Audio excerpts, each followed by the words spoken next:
డిబేట్లో ప్రెడిక్ట్ చేశారు. ఇరాన్ డైరెక్ట్గా అమెరికా మీద వార్ చేయలేదు, బట్ గల్ఫ్ ప్రాంతంలో ఉన్న ఆర్మీ బేసెస్ మీద అటాక్ చేయవచ్చు అని చెప్పి. నిన్న రాత్రి అదే జరిగింది. Iraq, Kuwait, Bahrain, Jordan, Saudi Arabia, UAE, Iraq ఈ ప్రాంతాల్లో ఉన్న ఎయిర్ బేస్ల మీద ఇరాన్ విరుచుకుపడింది. సో ఇప్పుడు నిన్న ఆ దేశాలు కూడా వణికిపోయాయి కదా నిన్న రాత్రి. సో ఇంత జరిగిన తర్వాత యుఎస్ ఆర్మీని ఆయా దేశాల్లో గల్ఫ్ దేశాలు ఉండనిస్తాయా, వెళ్ళిపోమంటాయా? ఎస్ అండి. ఇప్పుడు ప్రధానమైన విషయం ఏంటంటే అమెరికా ఎయిర్ బేసెస్ 8 దేశాల్లో 19 చోట్ల ఉన్నాయి.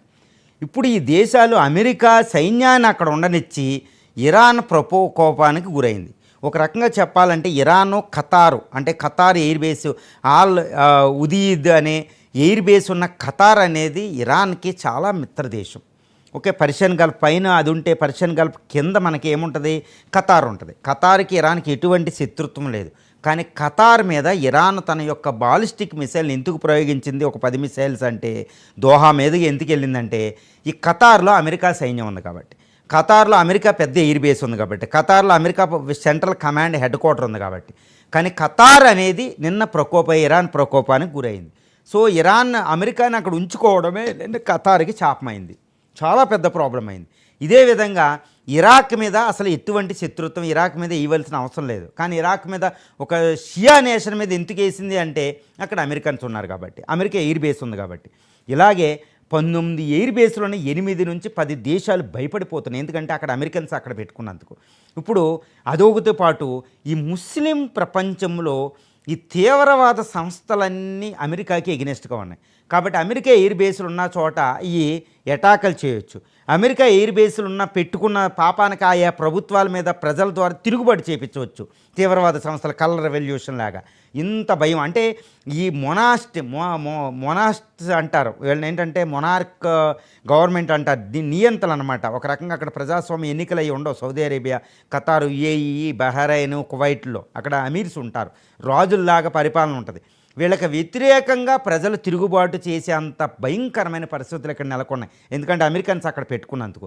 ఇరాన్ మీద ఈ ముస్లిం ప్రపంచం మీద అటాక్ చేసేటప్పుడు తటస్థంగా అవి ఉన్నందుకు, అమెరికాకి సపోర్ట్ చేసినందుకు. కాబట్టి ఇటు టెర్రరిస్టులకు గురవుతారు, ప్రజల వ్యతిరేకత గురవుతున్నారు, ఇరాన్ ప్రకోపానికి గురవుతున్నారు. మళ్ళీ యుద్ధం పొంగిందంటే ఇరాన్ ఎట్టి పరిస్థితుల్లో ఈ 19 ఎయిర్ బేస్ల మీద అటాక్ చేస్తే అది ఏది అని చూడదు. వాళ్ళని నిరోధించే పరిస్థితులు, ఇరాన్ నిరోధించే పరిస్థితులు ఆయా దేశాలు లేవు.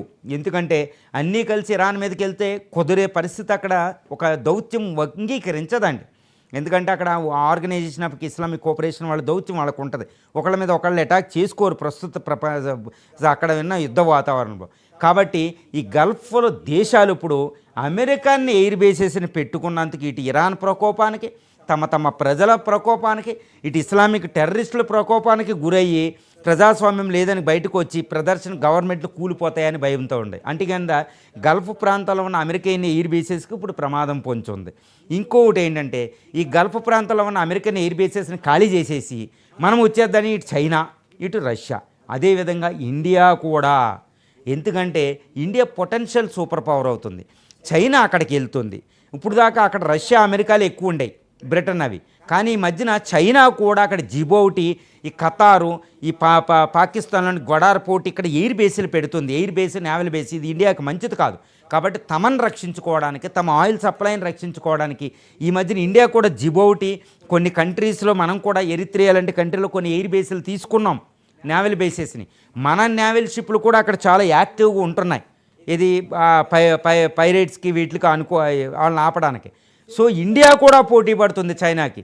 సో అక్కడ అమెరికా ఖాళీ చేస్తే అక్కడ పోట్లాడుకోవడానికి ఇండియా ఇటు చైనాలు రెడీగా ఉన్నాయి. మన ఇండియా ఏం కాదు, ఎందుకంటే మనకి అక్కడ ఆయిల్ సప్లై వస్తాయి. మన 1 కోటి మంది మన ఎక్స్పర్ట్స్ అంటారు, మన ప్రజలు ఉన్నారు అక్కడ, 1 కోటి మంది ప్రజలు గల్ఫ్లో ఉన్నారు. మన ఇంట్రెస్ట్లు మనకున్నాయి, ఆయిల్ సక్రమంగా రావాలి, ఎటువంటి నిరాఘాట అడ్డంకులు లేకుండా.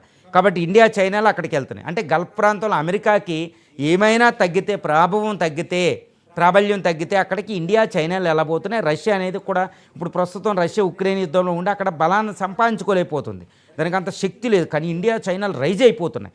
కాబట్టి గల్ఫ్లో అమెరికాకి ప్రమాదం ఉంది. గల్ఫ్లో ఇంక ఎంతో కాలం అమెరికా అక్కడ స్థావరాలను మెయింటైన్ చేసే కండిషన్స్ అక్కడ లేవు. బలంగా మెయింటైన్ చేద్దామంటే కుదరదు. నిన్న ఇరాక్లో అక్కడ ఎయిర్ బేస్ని కొడుతూ ఉంటే ఇరాన్ అక్కడ షియా ముస్లిమ్స్ అందరూ సపోర్ట్ చేస్తుంటే అమెరికా నిన్న ఎటువంటి ప్రొటెక్షన్ లేని పరిస్థితులు అక్కడ అమెరికన్ సైన్యం ఉండిపోయిందండి.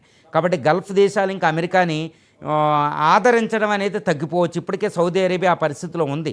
నువ్వు నాకు అవసరం ఏంటని MBS మహమ్మద్ బిన్ సల్మాన్ కొత్త క్రౌన్ ప్రిన్స్ చెప్తూనే ఉంటారు. అసలు నేను లెక్క చేయను, నేను పుతిన్ అని అంటే వదిలిపడేశారు. అదే అండి, ఇంత పరిస్థితుల్లో గల్ఫ్ దేశాలు వణికిపోతున్నాయి. అమెరికా సైన్యం అక్కడ ఉండడం వల్ల అనేది తెలుస్తుంది. ఎంజీరావు గారు, ఈ యుద్ధం తర్వాత ఇరాన్లో